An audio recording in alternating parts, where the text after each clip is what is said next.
Welcome back to the Michigan Football Network. And today it is post draft and also draft eve at the same time because round one was last night. And tonight we have rounds two and three. And honestly, like, call me crazy, I like rounds two and three more. Day two is my favorite day of the draft, simply because, yeah, the first round has all the craziness, the elite picks, and blah blah blah blah. But I think teams really win in day two with who they draft and what moves they make. So we'll kind of see how that goes. I also really personally, I'm more of a fan of like sleeper picks. So I also like day two for that reason. But with that said, today for our pre-draft show, we are just going to quickly um, run through the first day of the draft and talk about that and grade each pick. And then after that, we will get into day two rumors, news, and all that fun stuff. So let's just go ahead and kick it off. The number one overall pick, obviously, don't have to spend too much time here. We knew what was going to happen. I personally, I think I'm going to give it like a B plus, and I only say that simply because um, I'm not sold Mendoza is an elite prospect. I mean, I know he's a really, really good one, but I'm not sold. But you take him at one because he's a quarterback and all that, and that's why I give it a B plus, not an A. But it's not terrible. Yeah, I will give it an A just because, in my opinion, well, in vast majority of people's opinion, he is the number one quarterback this year in the draft. I don't think there's literally any debate Dan on Orlovsky would that. would beg to differ on that one. I honestly was thinking about that in my head while I was talking, but I'm like, I can't be that petty and shout him out. I'm glad you did though. I'm like, because I had a little back and forth with him a couple weeks ago about it. So, Mm. um, I'm like, no, I'm not going to take my X Vendetta onto this. But since you mentioned it, thanks for that. Actually, yeah, it's to me it's the no-brainer. Don't overthink it. He's the best quarterback in this draft. 99% of the time, quarterbacks go number one. The Raiders have a need at quarterback. Just don't overthink it. Take it. So, obviously, anyone has a potential bust factor, but without hindsight, because how could you know? This is what you're supposed to do. So, A and move on. Yeah, exactly. I do think it's the obvious situation. I do think he's set up pretty well in Las Vegas. So, with that, moving on to the number two overall pick, David Bailey to the Jets. I'm a little bit surprised, but I do get it, because he was like the twitchiest, like juiced up rusher in this draft class. I liked Reese Moore simply because of the versatility he offers. And, excuse me, I think we have seen nowhere near his ceiling. So I gave this a B simply because I do like Reese Moore, but I do understand making Bailey the pick here. I'll give it a C, maybe even a C minus, because I don't understand why he's the pick here, to be honest. Like, don't get me wrong, like I watched film and stuff on him. I see why people like him, but um, I like Bane more. I like Reese more. I feel like kind of why I gave Vegas an A. They didn't overthink it. They just took what's in front of them. The Jets did the opposite of that. I feel like they should have just taken Reese, move on. Um, don't get me wrong. I don't think a team should have their draft board lined up because of mock drafts, but there was a reason mock drafts all had Reese. Um, so like I get it, but to me this is a huge home run swing, and let's see what happens because I know the Jets are for a rebuilding team, kind of in a quicker win now. They want a quicker turnover, and Aaron Glenn's on a short leash, so I find it kind of interesting that he went with a more of a, in my opinion, a project pick than a already established guy like Bain. Yeah, I do get that with the Bane thing. I do think Bailey versus Reese. I think you go Bailey in that situation because Reese is a lot more raw, and you probably do have to wait a little bit longer for him. So it might be an Aaron Glenn trying to save his job move, to be honest with you. And their GM as well, so he could be on the hot seat. Now, with that, I think one of the worst picks in the draft is next. Jeremiah Love going to the Cardinals at three. I just don't like taking a running back at number 3 with where they're at. Now, I've gotten to a lot of, conversations about running back value and whatever. He's the 7th highest paid running back in the NFL right now, and it's fully guaranteed. So, yeah, everybody says, well, Jahmyr Gibbs, they did the same thing with the Lions. The Lions already had a quarterback. We already had a receiver. We already had 2 receivers. We already had a freaking offensive line. We already had a defense. Now we had a luxury pick, and we traded down to 12 to get him, and it cost us 26 million compared to their 51. So I give this a D. Great player. I just don't think it makes a ton of sense for them with where they're at right now. However, comparing it to Gibbs, I think the Cardinals literally saw what the Lions did and are trying to do it themselves, because think about it. They've got Marvin Harrison and Michael Wilson at receiver, which are pretty good receivers. And then they have maybe the best tight end in the NFL. And then obviously adding Jeremiah Love. So they're probably thinking, well, our offense is going to be really good once we get an O-line and a quarterback. But I don't know. And then speaking of the Lions and Jahmyr Gibbs, Tyler Algier is literally their David Montgomery. They signed him to a very similar deal, very similar money. And I think that's pretty much what's going to happen. Year 1, it's going to be the Algier show for the most part. And then they're going to move with Love after that. Yeah, I give this pick an F just because I think it is the second worst pick in the entire draft so far. I guess just the first round. I think everyone would know, at least if you know how I like to look at things, who number one is. But excuse me, excuse me, and they don't need a running back in my opinion, at least this high. Like, don't get me wrong, he's a hell of a player, and he's going to cause headaches for the defense. And going back to our old school train of thought, do you want to face him? No, of course not. But as you mentioned, they don't really have a line. They don't have a quarterback. I know there wasn't really a quarterback here worth taking, but there were definitely linemen worth taking. And you kind of mentioned the Gibbs factor, but as you also mentioned, we traded back and we got extra picks, and he wasn't even a top 10 pick. And so, like, to me, they're not even that similar of deals. We did not,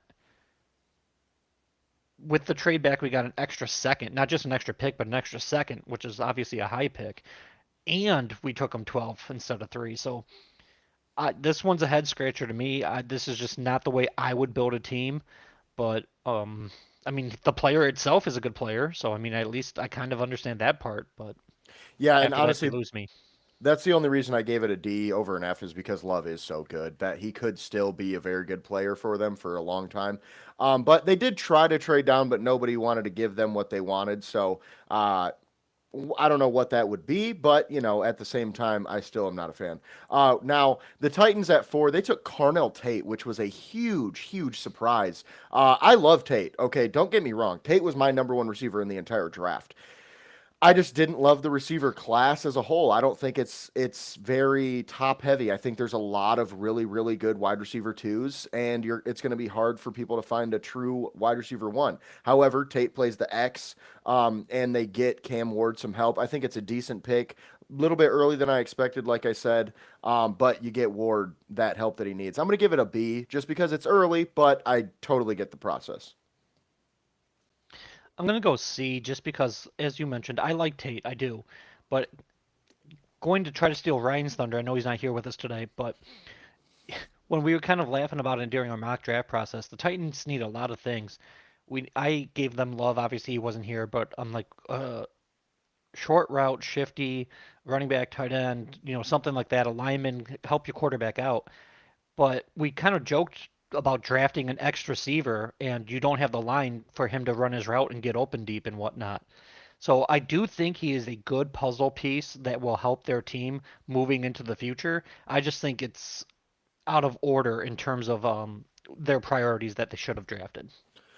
Personally, I think Tennessee's offensive line is pretty set as is. I mean, they might be able to draft an interior guy at some point, but I do think it's pretty good. So I guess that's really the only thing I disagree just a little bit, and that's That's probably good. why I gave it a little bit better grade than you did. But I do get the process there. The Giants at 5, honestly, one of my favorite picks in the entire draft.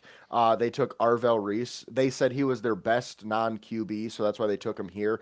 I think he's going to play off ball linebacker for the most part for the Giants. Probably will come off the edge at times, but as of right now, I think he's going to play off ball. With that, I do give it an A minus, and let's see if they trade Kayvon or Burns. I personally would trade Burns. You probably get a little bit more for him. Andy's more expensive. Andy's older, and last year I know he had a bunch of sacks, but watch if you watch his film, the sacks were really not that impressive.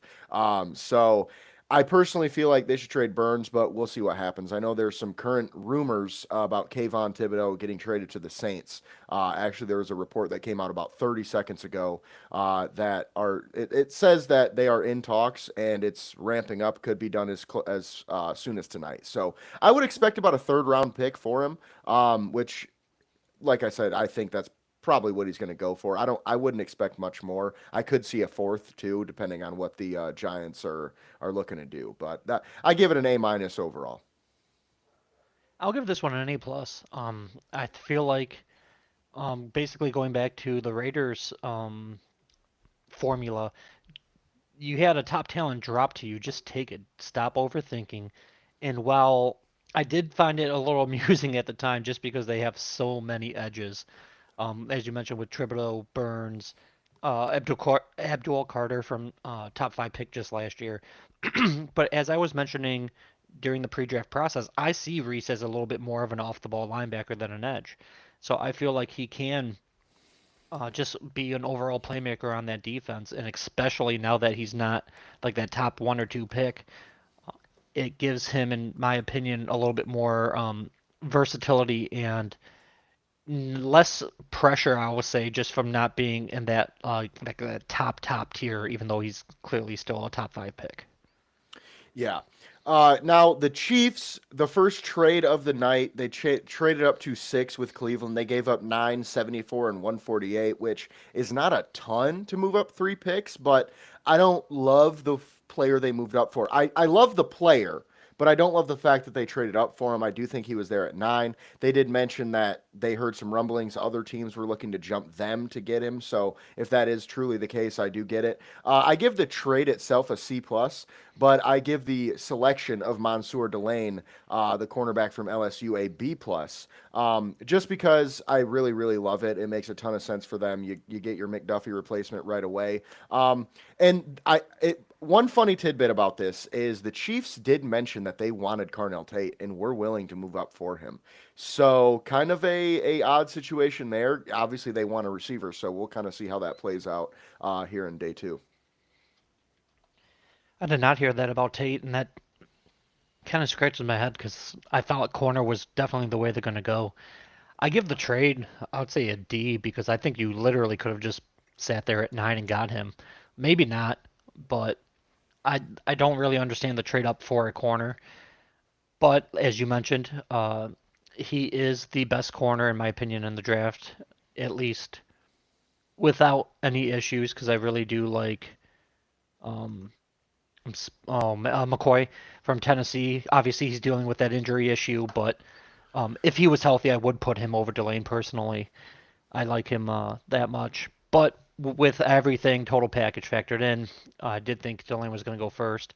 And as you mentioned, with them trading McDuffie, they needed a corner desperately. So while I don't understand the trade up for him, the pick itself I will give a B plus because they had a drastic need and they filled it with one of the best, if not the best, corner in this draft. Yeah, and one thing with McCoy is he's still not selected, so kind of an odd situation with him. It's not like the Jamison Williams a few years ago. Obviously, the Lions traded up to 12 to get him with the same ACL issue. Wasn't going to play for probably the same amount of time, so that makes me wonder what McCoy's why he's falling so much because I know he's going to have to get another surgery and da da da da da. But like, it's got to be a little bit worse than that, in my opinion, for him to not even be a first round pick. When I agree with you, I think he might have been the number one corner in this draft if he was healthy. Now, the Commanders here at seven probably got one of the best picks in the draft, in my opinion, with Sonny Styles, linebacker. He did slide a bit, farther than we thought, but I do get it being a linebacker, and he's a little bit raw. He's a little bit more of a hybrid player. He's not like a, uh, you know, Isaiah Simmons by any means in terms of hybrid. Like he can actually play linebacker, but he's really more of like a, he's a little bit more of a coverage linebacker. And obviously he can stop the run too, but that's kind of where I am with him. I do give it an A, even though I say all that. I love the player and I love the fit. Yeah, I'll give this pick an A. I love Styles. I love him going to Washington. I do think that's actually a really good spot for him, even though it is a little later than we anticipated, or at least I anticipated. I think um, he can do, as you mentioned, a lot of things. I do think he's a little bit more compared to Isaiah Simmons, just better. I don't think Simmons, at least in terms of a prospect, I expect Styles to have a much better pro career. I thought Simmons was going to have a good pro career. Obviously, that quite didn't pan out, but I would, without hesitation, draft Styles as Washington did, and they should be very happy with this investment on their defense. Yeah, I definitely agree with you there. The Saints now at 8. They took wide receiver Jordan Tyson, which was a little bit sooner than some people thought. I think we all knew the Saints wanted a receiver, so it does make a ton of sense there. I think it's a good pick. Obviously, the NFL itself was not worried about his injury history as much as Draft Twitter, which is kind of odd because Draft Twitter was less worried about McCoy than the NFL is, which just goes to show we do not have all the information, people. The NFL teams know a lot more than we do. So with that though, I really do like the pick. Like I said, Saints needed another receiver, and really the medicals were the only thing with him that were kind of holding you back. So I'm going to give it a B plus. I only don't give it an A because I don't know enough about the medicals. I mean, who knows? Maybe they just took a risk on a guy they think's really talented, and he actually has the issues we were worried about. So we'll kind of see how that plays out. But I give it a B plus for those reasons. I find it interesting because I agree with literally everything you said, but I'm going to give it a C because I feel like it's just kind of like a wait and see. No pun intended, honestly. But right, he's a good player. He's got a bit of injury concerns, at least as you mentioned. Draft Twitter was more concerned about him than McCoy, but Tyson went first, so clearly, like you mentioned, the league has more information than we do, and so I get it. Saints need a receiver. Uh, give their young quarterback another target besides Olave. But without seeing him play, I can only give it a C at this point. It may end up being an A if he clears medically and just balls out. But for this point in time, I can only give it a C. Yeah. With that, the Browns at 9, they selected Spencer Fano out of Utah, the offensive tackle. Personally, the Browns killed it in this draft so far, I believe. Spencer Fano in a trade down is absolute best case scenario for the Browns here. I give it an A plus for that reason. I think he's my top offensive lineman on the board. I think he can play a lot of different positions, which is what the Browns need. I mean, they just kind of redid their offensive line in one offseason. So they need a guy with some versatility to kind of step in there, and give them some help. So with that, I give it an A plus, and like I said, one of my favorites of the entire draft. You're muted. F because I wanted him for the Lions. No, I give it an A as well. As you mentioned, trading down and getting the best lineman in the draft, especially at least versatility wise. I think Maui Goa might have the a similar kind of impact, but they play a different game in a way, as you know, because I do think Maui Goa is going to be more of a tackle, but I can see potentially him kicking into guard. It's a I, weird I situation. I disagree completely on that one, and the Giants do as well. They already said they're putting him at right guard. Okay, but well, Giants are wrong. They can be wrong, you know. They've have done that before many times. Yeah, but I get it. He can absolutely kick in. I feel like Fano can play literally any of the five positions. So between his versatility, his skill set, and you traded back, I mean, I guess I said A. I guess I can't say anything besides A plus because you got extra picks and a key need. So A plus for them, yeah. Yeah, and speaking of Francis Mauigoa, he is the next pick to the Giants at 10th overall. Which, I like the pick. I don't love it. I'm a little worried about, his medicals with the back. Like I said before, I always thought he was a guard. I really don't see him playing tackle at a high level in the NFL. I think he could do it, but at tackle, he reminds me of Jermaine Illuminor. So nothing special, just decent. But with that, as a guard, I think he could be very, very, very good. But I do give it a B, and simply because um, I probably would have went Downs and the back issue. Like I do think Downs in that defense, with Harbs would make a ton of sense. But yeah, I give it a B. I'm a little surprised by that. We are trench guys, so I also give this pick an A. I think the Giants won the draft. Well, won day one of the draft. You got Reese and Maui Goa. In my opinion, you got one of, if not the best, D lineman and O lineman. And as someone who likes trenches, it doesn't get better than that. They have a fair amount of needs. I do think it's a little less than some other teams, but when you are building through the trenches, you, in my opinion, are building the proper way. And while Downs is a very nice player, as we'll talk to him about him shortly, I feel that the Giants took the potentially smarter approach and just kind of, how do I want to word this? Sorry. Um, Instead of betting on a safety that has a potential knee issue, because I don't have all the medical information with that. I know they took a lineman with a back issue, and back issues suck to deal with, as us Lions fans know, with Onzarike and et cetera, et cetera. I'm not going to go down the list. Vaitai back in the day. If it's not causing him any issues and he didn't miss any games or anything like that, I just feel like adding to the trenches is more important than adding a safety. Yeah, and the only reason I would disagree with that is because I think the guard that you can get with their second round pick is way better than that safety that you would get. And I don't think Maui Noah is that much better than a Basantis or a Pregnon to be like, okay, this guy, we just have to get him. Which, I mean, they love him, so they obviously disagree, and we'll see how that plays out. But um, next up, Caleb Downs to the Cowboys at 11. They traded up for him. They gave up 12, 177, and 180 for 11. So basically just, two fifth-round picks for one pick move up, which I think makes some sense. I think it's a pretty good trade for them. I love the pick. Like I said before, I love Caleb Downs. I think he transforms their defense, and they really didn't give up too much to get him. And I think the only reason they moved up to get him is Miami might have took him at 11. I mean, if we're being honest, like he's good enough that a team would have, taken him even though they're not ready to win. So I give it an A overall.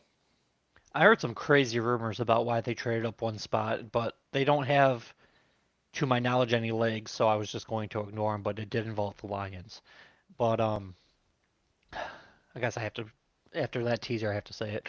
The one report I read saying that the Lions potentially try to call up with Miami to takedowns. I have no idea if it's true. I don't see I why they haven't would, heard that, but so I don't like I know, said, it but was one report or article, but it was by someone other than Steve's thoughts or whatever. So, but anyways, going back to the pick, I give it an A. He's a heck of a safety. I wasn't trying to put him down when I'm talking about Maui Noah, just different styles. But Dallas already has invested in their D line with a guy from Green Bay. I'm spacing on his name. Gotten him in the Parsons trade. oh, Kenny Clark. Kenny Clark, also, I guess, also in Green Bay. Uh, Rashawn Gary. So they already put some investment into that D line in this offseason slash early last season. So now they're addressing their defensive backs with, in my opinion, clearly the best safety in this draft. So they are clearly a little bit more defensive minded than they used to be. Yeah, for sure. And with that, Miami at 12 takes Caden Proctor, the tackle from Alabama. Solid pick. I think the trade gives it a little bit of a bump. I probably would have given it a B, but with the trade, I'll give it a B plus. You get two fifth rounders, and you still get the guy they probably wanted anyway. And I think Proctor from Miami makes a ton of sense because he just has a ton of upside. So I give it a B plus. I'll give this one a because of the trade and you got a couple extra picks. I'll say a C minus, and the extra picks give it to me the only thing above a D. I'm not a big Proctor fan. I think there were several, at least in my opinion, tackles that were available better. Obviously, time will tell. Like I personally like Blake Miller more than I like Proctor. Um, but Miami needs a little bit of everything. They're probably hedging on the higher ceiling, and hopefully the swing for the fences works out for him. And then at 13, the Rams took Ty Simpson, the quarterback from Alabama, which was obviously the biggest surprise so far of the first round. I do understand the process, don't get me wrong. You've got a really good quarterback who's about to retire, and you got an offensive system that would fit Ty Simpson pretty good. I give it a C just because I'm not a big fan of Simpson, the player. But like I said, I understand the process, and the funny thing about all of this is McVay really didn't seem too happy about it, and I've heard some Oh, rumors he he might. was pissed. Yeah, I heard some rumors he might retire after Stafford, like with Stafford, basically. So that's something to kind of keep an eye on. But like I said, I give it a C just because I do understand the process. I'll give this one an F minus, as in my opinion, the clear runaway worst pick in the draft so far. The Rams don't need a quarterback. They have a pretty solid team. As we mentioned in our mock draft process, they could potentially go receiver. They're trying to trade Devontae Adams. Puka Nacua is going through his own battles. And I feel like they are a franchise that's in win now mode, and this is the opposite of that. Now, maybe 3 years from now, they're super happy they took him, but as this pertains to this upcoming season, this is a throwaway pick unless Stafford gets hurt. And I just don't understand it. I understand the concept they're going for, but I feel like next year has a better quarterback class. So you could have gone a receiver to replace Devontae Adams now, get younger there, and then next year take an even better quarterback than Ty Simpson. But I'm glad I'm not a Rams fan, or at least as much as I used to be. I do think that I get the process because of the fact that they probably are too good of a pick to get one of those quarterbacks. So, but again, I don't love it. But with that, at 14, Baltimore took Vega Ioane, which due to running a little bit low on time at this moment, I'm just gonna say duh. I'm gonna say A. A plus. He's one of my favorite players in the draft. Yeah, pretty simple. I feel like the next one's going to be very similar as well. 15, the Buccaneers get Reuben Bain. I think the steal of the draft. Obviously, he fell to the due to the accident, where unfortunately someone was passed away later from their injuries. But it is kind of weird because Jalen Carter didn't fall quite as far, which I think another part of the Bucks or him falling to the Bucks is because of the short arms. Which I say all of that to say I don't think the NFL really cares all that much about people doing dumb shit and people getting hurt about it. So, with that though, I love the player on the field. I don't know too much about off the field outside of that. So I'm gonna give it an A simply because now, dude, that defensive line is insane. Yeah, I'll keep this short and sweet because I know I'm going to talk a little bit extra when it comes to the Lions.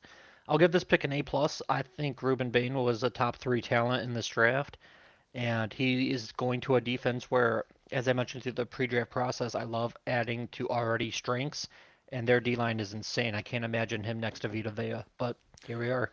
It's funny, we talked about Keldrick Falk being the pick there, and we're like, holy shit, now they got Ruben Bain. So even better. But with that, the Jets at 16 took Kenyon Sadiq, the tight end out of Oregon. I don't hate it, but I don't love it. I think as a team that's rebuilding, you probably need to take better value here. There's always good tight ends every year, it seems like, and obviously maybe not ones that are as athletic. But you already have a good young athletic tight end in Mason Taylor. So I'm going to give this one like a C minus just because I do think Sadiq is a really, really good player. I think he's a little bit of an under valued blocker, in my opinion. And I think he's going to be more of like a split out receiver that also plays a little bit of Y. So they kind of added a receiver with this pick as well. So, like I said, I give it a C minus, I think. I'll give this one a B plus. I really like the player, and I actually like the fit a lot too.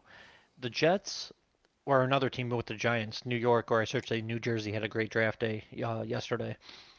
They, in my opinion, he's the best receiver at this point with Tyson and Miller, or I'm sorry, Tyson and Tate already being drafted, as you mentioned, I do think he's slightly underrated as a or as a blocking tight end. But I think he just thrives in that kind of like an Ebron role, but with much better hands. And when you have as many holes and your offense was as bad as the Jets' offense were, as we mentioned leading up to the draft, having a good tight end is your quarterback's best friend, and he's clear far and away the best one for that. So while it might be a slight reach, I feel like they got an excellent player and an offense that desperately needs it. Yeah. Now at 18, Caleb Banks went to the Minnesota Vikings, which is way earlier than I saw or really anybody saw. But I'm gonna give it like a C plus, only because he could be a very, very good player. But again, the medicals, and I am a little bit worried about his upside as a pass rusher. So we'll kind of see how that works. But like I said, don't hate it, but I don't love it. You were talking about Banks? Yeah. Okay, I thought we were okay. Um, Oh sorry, I shoot. thought we were going to talk about Miller. No, we were. We are. Sorry. I Yeah, was gonna say, somehow like, we skipped skipped over the the Lions Lions. pick. Somehow skipped the Lions, but no. Blake Miller to the Detroit Lions. I just didn't even put it on my sheet because I was like, obviously, I have that all in my head. But no, with that, Blake Miller was picked 17 to the Lions, and I love it. One of my favorite tackles, period, in this entire draft, and we've talked about him at length over the past few, weeks and months as we led up to the draft. Um, Obviously, excuse me, doesn't have the highest upside of all the tackles in the draft, but he's probably the most pro ready today right tackle that you could have gotten in this entire draft. And I am more than happy with it. Obviously, he has the durability, he has the run blocking, he has some issues, but I think we're going to be able to fix those. It's mostly strength stuff, so getting him into a NFL strength and conditioning would be a really big thing for him. But like I said, I love the pick. I give it an A. The only reason I don't give it an A plus is because like I said, he doesn't have the highest upside. Like he probably will never be, a top 10 right tackle, but he probably will always be top 15, 20, if that makes sense. It makes sense. I have slightly more faith in his ceiling, but I do agree with you. I think we're splitting hairs because I don't think he's ever going to be a top five tackle in the league, or even right tackle. But I do think he'll be between like 6 and 15. I kind of feel like he's just the right tackle version of Taylor Decker. And we never really had that talk about Decker about like, oh yeah, he's a top five tackle, but he was never an issue for 10 years either. So I feel like he's plug and play, day one starter, and with how the board fell, I can't give this pick anything besides an A plus.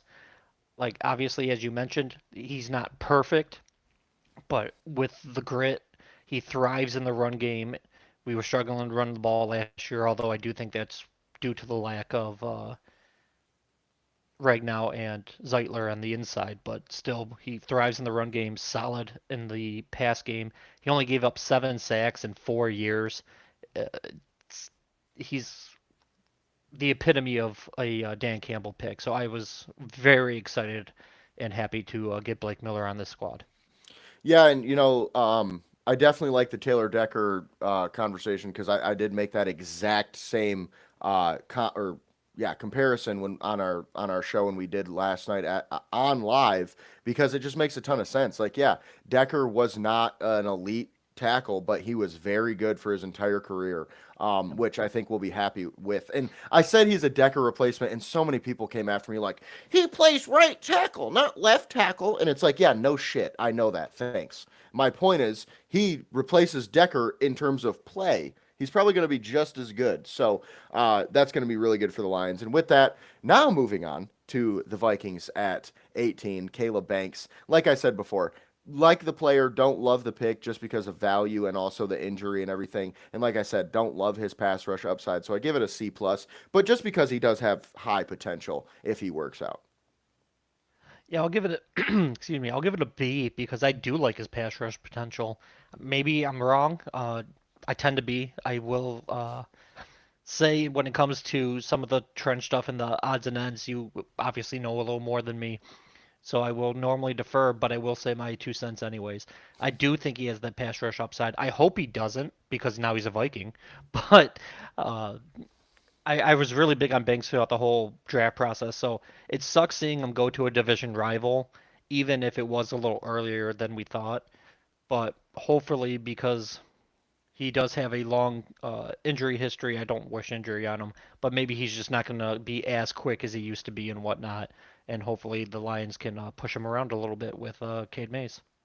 Yeah, and honestly, the only reason I have some issues with his pass rush upside is generally those big 6'6", 330-pound defensive tackles really are not that great at rushing the passer. And a lot of it, in my opinion, is because they are so damn tall. It's hard for them to really get that good leverage off the ball. So we'll see how it works out. But I mean, think about the best pass rushing defensive tackles that you can think of. It's like Adama Sue, Aaron Donald, all that. And those guys are right around like 6 foot to 6'3" in that area. So anyway, with that, moving on to 19 with the Panthers, Monroe Freeling, the tackle from Georgia. I've mentioned it on the show many, many times. I don't love Freeling as a prospect. I don't.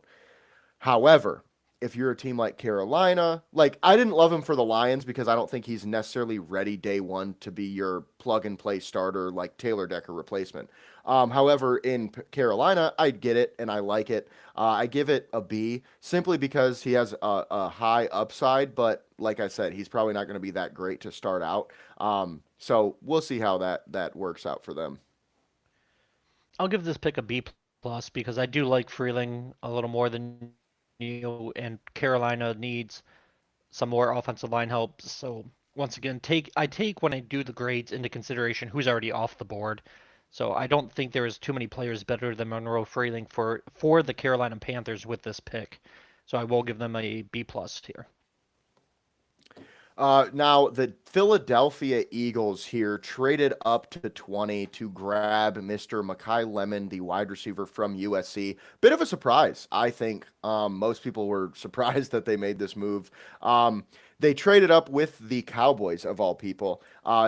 They got number 20 and a next year seventh rounder, and the Cowboys got 23, 114, and 137. So they got more back here than what they gave to trade up from 12 to 11. So obviously, on the outside looking in, you're like, man, they traded up, traded on with the Eagles, an NFC East opponent. Well, when you can think about it that way, they basically got downs for free, or the trade up for free. It makes it a little bit better, and they actually got more back, so which is kind of crazy. But with that, the Eagles took Makai Lemon, and I'm not a big fan of this pick. Him and Devontae Smith are really redundant, in my opinion. They don't really have a true X receiver now. Datavian Wicks was, picked up by them. So was Hollywood Brown. None of those guys are real, true X receivers. And I'm not the type of person that's like, you absolutely have to have one, but they're all slot receivers. Like, I don't get it, especially trading away A.J. Brown. So the trade up, I don't hate it. It's not bad value, but the pick I just don't love. I'm going to give it a C just because also they're not a very pass happy offense, and Makai Lemon eats in the middle of the field, and Jalen Hurts does not throw it into the middle of the field. So for that, I give it a C. Thankfully, that was a perfect segue into what I was going to say. I give this a D because I don't like the trade up and I don't like the player for Philly. I do like Makai Lemon. I think he's a little undervalued in the receiver class as a whole because he's a slot, not an X. I feel like I feel that some people lower his value because of that, just like how I feel like Vega's a top 5 talent in the draft, but he fell because he's a guard. Lemon's a good player, but I don't get it for Philly. As you mentioned, they have players kind of like him already, and I don't think he's better than AJ Brown. So you're going to not only use a first round pick, but trade up, losing other assets, giving other assets to your division rival, and taking a player that doesn't unless you're going to change your entire offense, doesn't fit your scheme. So I give this one a D and kind of scratch my head at it. At 21, the Steelers took Max Ihanacher, the tackle from Arizona State. I really, really like this pick. I'm going to give it a B plus. He has one of the highest upsides in the entire class, and they need a tackle, but they also have, Broderick Jones right now. So maybe, excuse me, maybe Max can sit and learn. We'll kind of see how that works, but I really like the player and I like the fit. So B plus for me. I give this one a B plus as well, and I kind of feel like the Eagles saved them from themselves. I don't know if you saw the clip about Mekhi Lemon and the Steelers were planning on taking him. I don't feel like that would have been as smart. Just as people know, I like the trenches, so they went with the best tackle that's available. It's a super valuable position, and as you mentioned, he has very high upside. I think his floor is a little bit lower than some of the other guys, which is why he's going 21, but I think he might have one of the highest ceilings of all of them. So I would love if I was a Steelers fan, I would love this pick, but I did see a few people online upset about it. Yeah, and I somewhat get being upset, but either way. Next up, we have, let's see here, we have Akeem Messidor going to the Chargers, which I do think makes a ton of sense. And I like the fit for that team. I'm going to give it a B plus. I do think Messidor was a little bit undervalued going into this. So, like I said, I like the fit. I like the player. So I give it a B plus. I give it a just a B. I did have him, I believe, mocked here at least one time, although normally I go O-line, and he is, in my opinion, an underrated player just because when you turn on the film, Bane stands out so much. And while I obviously understand Bane already went, I don't think like Mesidor got his flowers as much as he should have. So I do like the pick here. The only drawback is his age, which is probably why he fell this far. But needless to say, with who was on the board, they had to replace Bosa, who left in free agency. So I'll give it a B. Yeah, and then Malachi Lawrence going to Dallas. I have to assume they were kind of pissed when Messidor went one pick ahead of them, and that's why they went Lawrence here. I don't think Lawrence is necessarily a first round talent. I do love the player though, so I get the pick here. His issues, just kind of scare me a little bit. And he's older. He's just like Messidor. He's 24. Will be 25 sooner than you'd like him to be into his rookie season. So I give this one a B just because I don't like him as much as Messidor in terms of run defense. But he is up there as a pass rusher.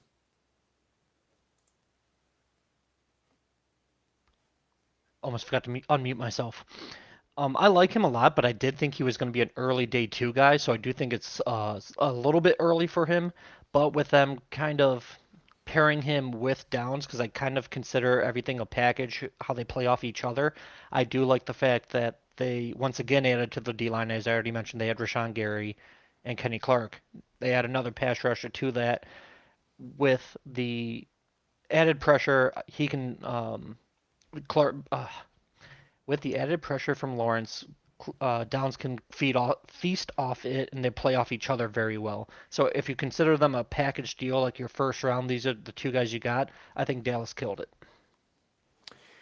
Next, we have Cleveland taking Casey Concepcion, the wide receiver from Texas A&M. Personally, I'm a big fan of this and the fit. One of the best receivers in the class, in my opinion. Great separator, really good with the ball in his hands. So I think the Browns really did well here. I'm going to give it an A, just because they had a really big need at receiver, and he's a weapon, in my opinion. I agree. I give this one an A. I think right now, as the roster is constructed, he might be a wide receiver one for the Browns already. And when you can get a number one wide receiver as your second pick and you already added your offensive lineman, as I was talking about before, looking at him as a package, I think the Browns are doing a good job so far. Yeah, agreed there. Next up, we have Chicago taking Dylan Thieneman, the safety out of Oregon. I hate this pick because I'm a Lions fan. I think it's a really, really good pick for them. I'm going to give it an A. Good pick, good player, fits a need that they really desperately needed to fill. And I really can't believe he fell this far. So I give it an A, and I'm pissed about it. I'll give it a B plus for similar reasons, just because going back to do you want to face him? No, not really. I don't I don't fear him, but he's a really good player. and Chicago needed help on defense, and they great player talent meets need. So good job, Bears. Unfortunately, Next up, we have Keelan Rutledge going to the Texans in a trade up here. Okay, so the trade up I think is okay. It's not great. They gave up a third and a fifth to move up two spots. They did get a late third back, but either way, this is obviously the most a team gave up to trade up in this entire draft so far, other than the Chiefs, obviously, who jumped from 9 to 3. However, Keelan Rutledge was a little bit of a surprise pick here by everybody, and it sounds like he's going to play center. Rather than guard for them. So, kind of a questionable thing. You're going to take a guy this early and then move him positions, especially a position like center. You got to really be get good reps there. So I give the trade up probably a D plus, in the pick itself a C plus. So overall, probably about a C. I do really like the player, obviously a little earlier than we thought, but I don't love the thought of just moving him around just because he can do it. So I give it a C. I'll give this pick a D minus, and the only reason it's not an F is because you told me he's going to move to center. Um, I don't think he was like. Don't get me wrong, I like him as a player, but he was a guy when we were doing mocks, he was going in the middle second. But since he is going to play center, that makes a little bit more sense to me because I do think there are at least two better guards on the board. So the fact you traded up originally, at least my thought process, when you traded up to get guard four when guard two and three are there, it made no sense to me. But at least now knowing he's going to play center, the dots are connecting a little faster. So I will give it a D minus just because I still think that's too much to trade up for a guy that I'm obviously no hindsight. I feel like he would have been there if you just stayed and picked, but that's just my thoughts on it. And then next up at 27, we do have the Miami Dolphins with another trade, or another trade, and this time with the Miami Dolphins. They trade up with the 49ers. They give up number 30 and 90, so first and third, late third, and then they get back 27 and 138. So they get back that mid fourth, late fourth. They take cornerback Chris Johnson from San Diego State. I really like the player. I think this makes a lot of sense for them. Young corner who can kind of do it all, good athlete.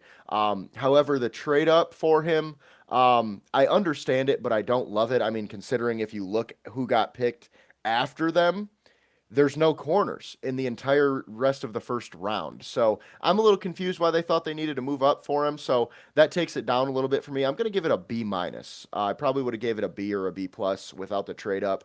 It just kind of feels unnecessary. Yeah, I'll give it a flat B. I like the player, and Miami desperately needs defensive back help, but the trade aspect is an F because, as you mentioned, not only did no corners go after this, Miami has so many holes. You need all the draft capital you can to try to fill all of them. So I don't know why they gave up any draft capital just because um, they have that bad of a roster. But I like the player, and at 27, I feel like it's approximately his range. So I would just give it a B as a whole. But the trade part really confuses me. At 28, we have another trade up, which is kind of crazy to consider that one, two, three, four, five, six picks in a row were traded here in the back end of the first round. But we have the Bills trading back with the Patriots, and this one I think makes a ton of sense for the Patriots. They didn't have to give up really anything. They get pick 28, and the Bills get 31 and 125. So basically, they got a mid fourth to move down three picks. Now, one thing I will say, just to add to this, the Bills had multiple trade downs, three in the first round, so they didn't even get a first round pick. But by doing it, they basically got rid of the DJ Moore trade. So they got DJ Moore for free, which I think is a really smart way to do business. But with that, they traded up and they selected Caleb Lomu, the left tackle out of Utah. I love the player. He is a little bit raw. However, I see a lot of people saying, "Oh, they just got Will Campbell again." Him and Will Campbell literally are nowhere near the same player. It's really odd, but I do think Campbell might kick in to play guard, so Yep. watch out for that. Which I think that makes their left side pretty good, and it kind of reminds me of what the Lions did. Drafting their right guard and then their right tackle. They did it, but with the opposite side. So makes a lot of sense for me. I'm gonna give it a B plus, just because they got a good value with the trade up as well. I'll give this one an A. I like Lomu as a player, and I feel when you fill a need with a top talent, especially since, as you mentioned, this is kind of a two for one because I do think they will kick Campbell inside. It fixes two problems with one pick, and it was a big problem to have. Uh, Drake May was running for his life in the Super Bowl, so it makes perfect sense, and I like it. A. Next up, we have Kansas City with their second first round pick taking Peter Woods here. And obviously, this wasn't traded on draft night, but it was from a trade. So that's how 6 picks were traded in a row. But with that, they taking Peter Woods from Clemson, the defensive lineman, I really like it. It makes a lot of sense. We talked about this before with our mock. You're kind of getting a successor to Chris Jones, Chris Jones, and I think they're very similar players. And now you got 2 pocket pushers right up the middle of your defense that can stop the run as well. So I give it a B plus. I mean, back into the first round, he's a player that talent wise is probably ranked a little bit higher on most people's boards. So I really like it. Yeah, I'll give this one a B plus as well. Everything you mentioned, it's kind of a succession plan to Chris Jones, but for at least a year, maybe two, they can play side by side and just wreak havoc together. And once again, going back to their first pick with Monsoon Jaleen, you pair them up. One puts pressure on the quarterback, the other covers the receiver. You can either get coverage sacks or, with those pressure throws, interceptions that can play off each other. So it's a great pick. I would say B plus.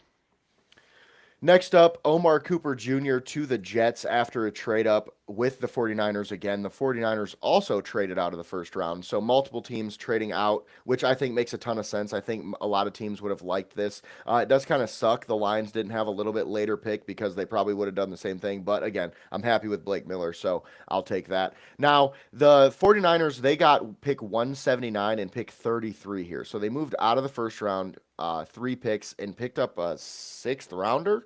So a lot of weird trades last night, in my opinion. A lot of different values getting thrown around. Clearly, nobody was like following a chart like everybody loves to say for some reason. Oh, the Rich Hill chart says that. I don't give a shit about a Rich Hill chart, brother, and neither do the NFL. I guarantee you, not one NFL GM is making a trade going, does that work on the Rich Hill trade chart? Because I just want to make sure that it's good on his chart. Who cares? Anyway, with that being said, they take Omar Cooper Jr., the receiver, out of IU, which I think makes a ton of sense. And I think the Jets really did a good job in this first round. So I'm going to give this one a B plus. A guy who most people thought was going to go a little bit earlier, and they get their wide receiver too. So at 30, which I think is a killer job. Yeah, I'm gonna give this one an A plus. I love the pick. I love the fit, and not to beat a dead horse, but to me, you build on your other picks, and putting him with Sadiq is, in my opinion, outstanding. They're both great yak guys. That when the Jets had an offense that was beyond struggling, I remember some games they had. I believe it was less than 100, maybe 120. I would say just to cover my backside yards total for the game. These guys are great yak guys, and it kind of reminds me a little bit of the Lions. It reminds me of getting a Laporta and a JMO, guys that can just take a 4 or 5 yard route and then just house it and do the rest of the work for you. So in a team that needed desperate, desperate help, I do think the Jets had the worst offense in the entire NFL. They, I don't want to say fixed everything, but they went a long way, in my opinion, adding some true, genuine weapons that are going to be quite annoying for defensive coordinators to go up against. Next up, we have one of my favorite picks in the entire draft with a trade up with the Titans. Another honestly pretty big package here. The Titans got number 31, 69, and 165. The Bills got 35, 66, and 101. So they moved up 3 spots in the third round and then 64 spots later in the draft. So I think that's a really good, at least a solid package there. But if I'm the Bills, I think I stick and pick Keldrick Falk because I love Keldrick Falk and I love this pick by the Titans. You didn't really give up too much to go up and get him either. So I'm going to give it an A, man. 20-year-old pass rusher who obviously, doesn't have great pass rush right now, but he's 6'6", 270, can play all over the defensive line. So I give it an A. I love it.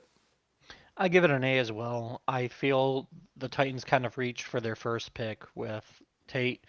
This one, I think they knocked it out of the park. I would love to see him and Simmons lined up next to each other and see what kind of havoc they can bring on in offense. Yeah, that's going to be pretty scary. It kind of reminds me of the Bucks getting Bane, and not quite as big, but in some ways. Now, Absolutely. with that, wrapping up the first round of the draft, a couple minutes before round two starts here, Jadarian Price, the running back, goes to Seattle. I give it a C plus, just because I know Jadarian Price was the last running back, starting running back in the draft class, but at first round pick. And I mean, he never really was a number one back. It just kind of scares me away a little bit, especially considering they already have Charbonnet there, who obviously is coming off an injury, but I would probably have rather got a different running back a little bit later here and went somewhere else. So probably O line or something along those lines, because Seattle does have needs, even though they did win the Super Bowl. Yeah, I'll give this one a B minus. I'm a little bit higher on it. I feel like, well, he's not a feature back in my opinion that you can, or I should say a bell cow. I do think he will fit the role they want to use him in, duel with Charbonnet after losing Kenneth Walker fairly well, and I feel he has a little less mileage on him than most running backs because he was using the two-headed monster system with Love. So I do find it a little intriguing that both the top running backs taken, the only two running backs taken in the first round were both out of Notre Dame. But once again, when talent meets need, I can't really give it a bad grade, even if I fully understand why, obviously you want to go trenches and something else. But Seattle already has an elite defense. Uh, Kind of help your backfield after losing Walker, keep the ground and pound going, control the clock. It fits what they're trying to do in the way they play football to a T. The one thing I will say, which I do think is sort of funny, is the Cardinals, like, not in the same way, but you said you would rather go, trenches because you need that for the run game and everything. But now you're like, it's okay that they took a running back. So I do get the thought process, but man, they do have some freaking holes. So it kind The of scares difference me a little between bit. 4 and 32 is great. Yeah, Or of three, course. 3 Yeah, and of 32. course. Of course. And obviously the Cardinals are not as good as the Seahawks either. So it does make some sense there. So with that said, moving on to round two, day two of the NFL draft. So the 49ers have been looking to trade down, but the reports are currently they are sticking and picking. It sounds like there's going to be a lot of trades going on today. Everything I've heard is it's going to be a very trade heavy afternoon. So get ready, strap yourself in, boys, because it's going to get fun. I've also heard that quarterbacks are going to go earlier than expected. Obviously, Ty Simpson already did, so that is a big thing there, which obviously doesn't really go into this. But Garrett Nussmeyer, and Carson Beck are both likely to go higher than most expect here. So I like Nussmeyer way more, so I think he should go a little bit earlier than expected. I'd say like back end of the second round, maybe early third today. But I've been hearing he could go as soon as 34 to the Cardinals. So keep an eye on Please. that. I love Nussmeyer, honestly. I think he's super underrated because he was injured last year. But with that, go ahead. Just as a Lions fan, since we're not even in the market for a quarterback, let all the quarterbacks go. Let those other guys get pushed back to 50 for us. Oh yeah, I'm right there with you. Now with that, there is going to be an interior defensive line run and an edge run as well. So we could see a lot of defense come off the board in this second round. Which obviously there's a lot of guys there for the Lions that I really like: T.J. Parker, Gabe Akers, Zion Young. Um, um, I'm spacing on I know another you're one. not big on him, but Cassius Howell. Cassius Holly, yeah, meh. Yeah, Like I we said, I'm like, he he's ain't. just another name to add to the list. Yeah, I Or just Mason don't think. Thomas. Our Mason Thomas is another one. I don't think the Lions even won't look at him, honestly, because of the way that they play defense. Like, they have made it very clear they do not want that kind of player. Now, would I be that surprised if they got him just because, we do need pass rush? No, but just in terms of what they look for, I would be a little surprised if they went that route. Dennis Now, Sutton. Denny Sutton, yeah, he would make a lot of sense. But I think he's a little bit later, so maybe in a trade down, if we end up doing that, if Parker and Young and all those guys go before, I could understand that for sure. Now, there's a tons of good players left, obviously, which always happens in day two of the NFL draft. It's going to be a lot of fun to kind of see, who comes off the board here. The 49ers are still sitting on the clock, even though they decided minutes ago they were not trading the pick. So maybe that was a smokescreen. Just saying, maybe they're trying to drive up the price. Smoke screen the pick that's on the clock. Well, because think about it, it's like, well, we're not going to trade actually after all. We decided we're not. Maybe somebody And then calls and someone is ups like, their offer or yeah, something. exactly. And so, but with that, the last thing before we hop off, because the day two is officially started, Kayvon Thibodeau, obviously, like we talked about, could be traded to the Saints today, so keep an eye on that. Also, keep an eye on George Pickens. Not saying he will get traded, but I wouldn't be that surprised if he does. They traded a second rounder for him. Maybe they can get a second rounder this year and a second rounder next year and be happy and take another receiver. So we'll kind of see how that plays out. But like we said, there's a lot of great players left, and I personally hope the Lions trade up into the third round. And I think, James does too. I think most Lions fans hope that we do that because if you think about it, if we can get a starting tackle in the first, a starting edge in the second, and a starting linebacker or DB in the third, I think that's a home run draft for me. I think after that, you can kind of fill in where you need to. So. Oh, well, it looks like we might have lost James, unfortunately. But with that being said, that is all we got for you right now. We will be back tomorrow after day three goes. But with that, like I said, thank you guys for watching. We aren't exactly sure what time yet because it all depends on when the draft officially ends, and we'll kind of go from there. But we will be back to recap the entire NFL draft, at least from a Lions standpoint, and talking all the big moves and big things that happened throughout day three and day two. Because this is when it really gets fun, in my opinion. First round is for the casuals, and I think day two and three are for the real football people because that's when it's like, oh, the fifth round safety from the small school. I love him. Yes, let's go. So with that though, once again, we appreciate you guys for watching. You can find me at JSoSweet, James at Gullet_James. Kayvon Thibodeau just posted on Instagram a goodbye message. Just saying. So Did he he's say hello definitely gone. Lions or what? he used Paul Walker, the Fast Five or Fast Six, whichever one, the last scene of that movie. So anyway, with that, you can find me at JSoSweet, James at Gullet_James, both of us at MIFB Network and MichiganFootballNetwork.com. And we will see you guys tomorrow.